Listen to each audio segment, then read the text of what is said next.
大家好，我是阿丽。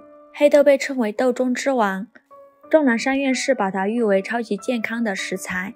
今天我们就来分享个黑豆非常养生的吃法。首先准备300克黑豆，倒入适量的清水，给它清洗一下，再浸泡3个小时以上。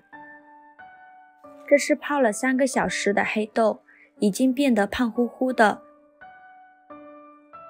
再给它清洗一下，洗净后控水捞出，把它放入蒸屉中，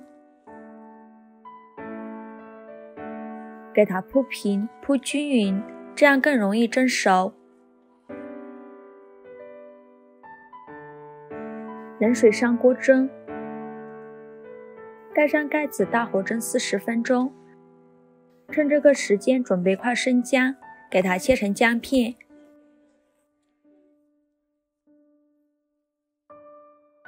切好之后装入碗中备用。时间到，我们的黑豆已蒸得差不多了。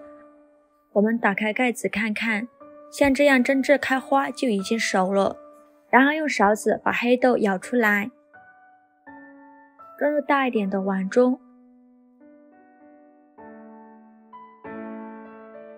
常温下放凉备用。锅烧热，不用放油，放入1碗陈醋，再放入半碗老抽，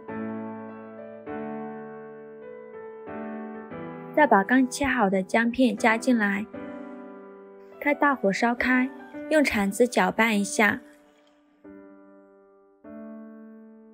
烧开后关火，给它常温下放凉。准备2个消毒的密封玻璃瓶，把放凉的黑豆装进瓶子里面。我的瓶子比较大，不用装太满了，装9分满就可以了。再把放凉的酱汁倒进来，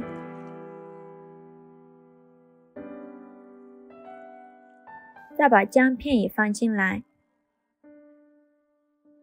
盖上盖子密封保存。